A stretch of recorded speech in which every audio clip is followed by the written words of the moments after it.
8 जून 2013 को chest infection के कारण मन्ना डे को बेंगलुरु के एक अस्पताल में आईसीयू में भर्ती कराया गया। उनके स्वास्थ्य में धीरे धीरे सुधार हुआ और लगभग 1 महीने बाद डॉक्टरों ने उन्हें वेंटिलेटर सपोर्ट से हटा दिया। बाद में उन्हें अस्पताल से छुट्टी भी दे दी गई। मन्ना डे की जिंदगी में सिर्फ कुछ ही महीने बचे थे, लेकिन अभी उनकी एक आखिरी ख्वाहिश पूरी होनी बाकी थी।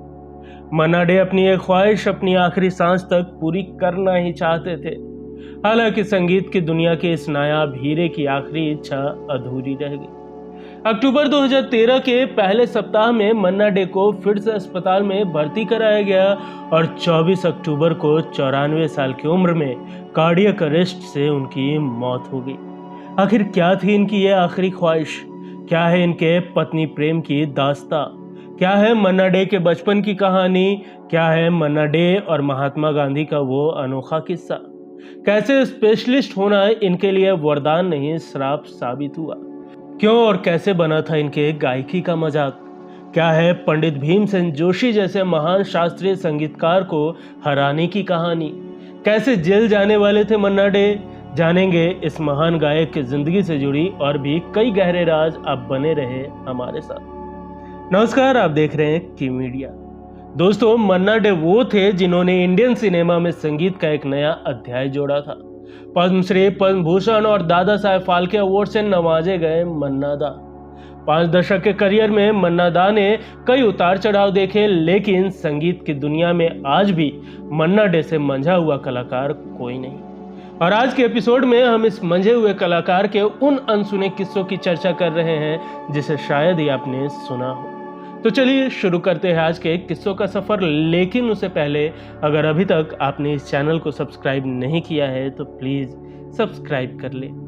दोस्तों, मन्ना डे का जन्म 1 मई 1919 को कलकत्ता में एक बंगाली परिवार में हुआ था। बचपन से ही मन्ना डे माँ बाप से ज्यादा अपने चाचा संगीताचार्य कृष्ण चंद्र डे से प्रेरित रहते।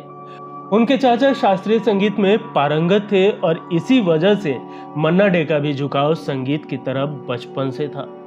मन्ना डे के पिताजी का सपना था कि वो वकील बने, क्योंकि घर में डॉक्टर भी थे और इंजीनियर भी। मगर इधर मन्ना डे पहले से ही संगीत में पूरी तरह से रम चुके थे। कॉलेज के दिनों से ही मन्ना डे अपने दोस्तों के साथ क्लास के पीछे के बेंच पर बैठ जाते और फिर बेंच पे खूब ताल दे देकर गाते थे। इस बारे में जब कॉलेज के प्रिंसिपल को पता चला तो डांटने के बजाय उन्होंने उन लोगों को बहुत सपोर्ट किया। मन्ना डे के कोलकाता घर पर संगीत के सारे महारथी आते थे। उनके चाचा उन्हें बुलाया करते थे। रात रात भर गाना बजाना हुआ करता था। उसी कमरे में उस्ताद साहब आते थे। यही वजह है कि बचपन से ही मन्ना डे को संगीत से लगाव था। दोस्तों, मन्ना डे ने अपने चाचा और उस्ताद दबीर खान से संगीत की शिक्षा ली। 1942 में पढ़ाई पूरी करने के बाद मन्ना डे अपने चाचा के साथ मुंबई आ गए। संगीत की अच्छी समझ होने के कारण उन्होंने फिल्मों में असिस्टेंट म्यूजिक डायरेक्टर के तौर पर काम करना शुरू कर दिया। गायक के तौर पर मन्ना डे को सबसे बड़ा ब्रेक 1942 में रिलीज हुई फिल्म तमन्ना से मिली। इस फिल्म के गाने को मन्ना डे ने सुरैया के साथ मिलकर गाया। गाने के बोल थे, जागो आई उषा पोंची बोले जागो। ये गाना उस समय बड़ा हिट रहा। इसके बाद तो मन्ना डे की संगीत की गाड़ी चल पड़ी। 1943 में फिल्म राम राज्य रिलीज हुई थी, जिसमें मन्ना डे ने बतौर सोलो सिंगर एक गाने को अपनी आवाज दी। दिलचस्प बात यह है कि राम राज्य एकमात्र ऐसी फिल्म थी जिसे महात्मा गांधी ने देखा था। दोस्तों, मन्ना डे को गायकी से बहुत ही ज्यादा लगाव था। संगीत उनके लिए श्रद्धा थी। यही वजह है कि जब भी किसी फिल्म निर्माता को फिल्म में शास्त्रीय संगीत गवाना होता तो वो सिर्फ मन्ना डे को ही अप्रोच करते। लेकिन हमेशा ही ये बात चर्चा का विषय रही कि इतने शानदार गायकी के बाद भी मन्ना डे कभी ए लिस्टर सिंगर नहीं बन सके।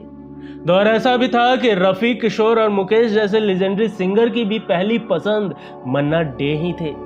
इतना ही नहीं, रफी साहब ने एक बार कहा था कि पूरी दुनिया मेरे गाने को सुनती है और मुझे बस सुकून मन्ना डे के ही गाने से मिलता है। कठिन से कठिन गीत को मन्ना डे इतनी सहजता से गाते थे कि लगता ही नहीं था कि उन्होंने कोई एक्स्ट्रा एफर्ट लिया हो।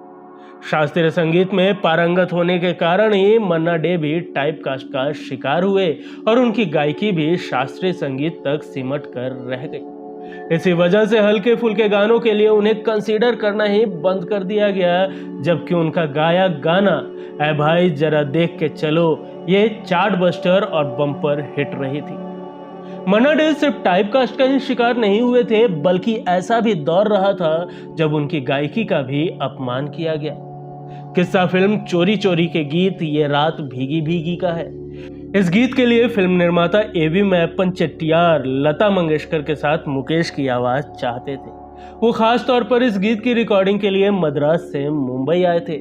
वहीं संगीतकार शंकर जयकिशन की जोड़ी इस गीत को लता के साथ मन्ना डे से गवाना चाहती थी। इसलिए रिकॉर्डिंग रूम में मुकेश को न पाकर निर्माता मैप्पन तुरंत शंकर के पास गए और पूछा कि मुकेश कहाँ है। शंकर ने कहा कि इस गाने के लिए मन्ना डे परफेक्ट है, लेकिन वह नहीं माने। तब राज कपूर ने निर्माता को समझाया और कहा कि यह गाना मन्ना डे ही रिकॉर्ड करेंगे। गाने की रिकॉर्डिंग हुई और गाना सुनकर मैप्पन के मुंह से भी यह निकल पड़ा कि उन्हें गर्व होगा अगर यह गाना उनकी फिल्म से जुड़ेगा। दोस्तों, मन्ना डे ने एक इंटरव्यू में इस बात का खुलासा किया था कि जब राज कपूर ने मुझे इस गाने के लिए चुना तो मैं खुशी के मारे रोने लगा था। वो किसी दूसरी सिंगर की आवाज में ये गाना रिकॉर्ड करवा सकते थे, लेकिन इसके लिए उन्होंने सिर्फ मुझे ही चुना। दोस्तों, बात उस दौर की है जब फिल्म पड़ोसन रिलीज हुई थी। 1968 की इस फिल्म का एक गाना एक चतुर नार बहुत फेमस हुआ। इस गाने को आवाज दी थी मन्ना डे, किशोर कुमार और महमूद ने। शुरुआत में इस गाने के लिए मन्ना डे ने मना कर दिया था। वजह थी कि यह गाना किशोर कुमार और महमूद पर फिल्माया गया था। साथ ही इस गाने में बीच बीच में कुछ मजाकिया अंदाज वाले शब्द डाले गए थे जिसे गाने के बीच में कहना था। जब यह बात मन्ना डे को बताई गई तो वो इस बात के लिए राजी नहीं हुए और इधर किशोर कुमार मजाकिया अंदाज वाले शब्द के लिए राजी हो गए। मन्ना डे का कहना था कि वह संगीत के साथ मजाक नहीं कर सकते। ऐसे में उनकी बात मान ली गई और गाने की रिकॉर्डिंग शुरू हुई। गाने की शुरुआत में तो सब कुछ मन्ना डे के मुताबिक ही हुआ, लेकिन जब बाद में किशोर कुमार ने मजाकिया अंदाज वाला गाना शुरू किया तो मन्ना डे चुप हो गए। उन्होंने पूछा कि ये कौन सा राग है। इस पर महमूद ने उन्हें समझाया कि फिल्म में सीन के लिए ऐसा करना पड़ेगा, इसलिए किशोर दा ने इस तरीके से गाना गाया है। मन्ना डे फिर भी राजी नहीं हुए और उन्होंने किसी तरह अपने हिस्से का गाना गाया, लेकिन उन्होंने उन शब्दों का इस्तेमाल नहीं किया जो उन्हें पसंद नहीं थे। बाद में उन शब्दों को महमूद ने गाया था। दोस्तों, किस्सा है कि एक बार पंडित भीमसेन जोशी के साथ मन्ना डे को गाने का मौका मिला। उनका नाम सुनते ही वो इतने नर्वस हो गए कि उन्होंने पंडित भीमसेन जोशी के साथ गाने के लिए मना कर दिया। दरअसल जो गाना उन्हें पंडित भीमसेन के साथ गाना था उसमें मन्ना डे को उन्हें हराना था। यह बात पता चलते ही उन्होंने गाने के लिए साफ मना कर दिया। जब वो उस रात घर गए और पत्नी को बताया कि उन्हें पंडित भीमसेन जोशी के साथ गाने का मौका मिला था, लेकिन उन्होंने मना कर दिया। इस बात पर उनकी पत्नी हैरान रह गई और कही कि आप इतना बड़ा मौका कैसे खो सकते हैं। उन्होंने कहा कि पंडित भीमसेन जैसे महारथी के साथ मैं कैसे गा सकता हूँ। इसके बाद उनकी पत्नी ने कहा कि आप भी शास्त्रीय संगीत में उम्दा हैं और उनके साथ गा सकते हैं। साथ ही इस गाने के लिए शंकर जयकिशन ने भी खूब समझाया, जिसके बाद मन्ना डे गाने के लिए मान गए। अगले दिन जब वो रिकॉर्डिंग स्टूडियो पहुंचे तो पंडित भीमसेन जोशी को देखते ही वो थर थर कांपने लगे। आखिरकार किसी तरह गाने की रिकॉर्डिंग पूरी हुई और पंडित भीमसेन ने तारीफ करते हुए कहा कि अरे भाई, फिल्म में ही हराना है, असल में नहीं, तुम तो कॉम्पिटिटर बन गए। दोस्तों, गाना है जिंदगी कैसी है पहेली हाय। इस गाने को मन्ना डे ने ही अपनी आवाज दी थी। आनंद फिल्म का यह गाना पहले फिल्म के बैकग्राउंड में बजने वाला था, लेकिन जब इस गाने को सुपरस्टार राजेश खन्ना ने सुना तो वो इसे सुनते ही मंत्रमुग्ध हो गए। इसके बाद राजेश खन्ना ने प्रोड्यूसर से कहा कि इस गाने को उन पर पिक्चराइज किया जाए, ना कि बैकग्राउंड में। प्रोड्यूसर ने उनकी ये बात मान ली और बाद में ये गाना उन्हीं पर शूट हुआ। इधर मन्ना डे भी राजेश खन्ना की एक्टिंग के दीवाने थे। वो कहते थे कि जब राजेश खन्ना मेरे गानों की लिपसिंग करते हैं तो ऐसा लगता है कि मानो वो खुद ही गा रहे हैं। आनंद फिल्म ने मन्ना डे के साथ साथ राजेश खन्ना को भी करियर में नई ऊंचाइयां दी थी। दोस्तों, ये किस्सा है नवाबों के शहर लखनऊ का।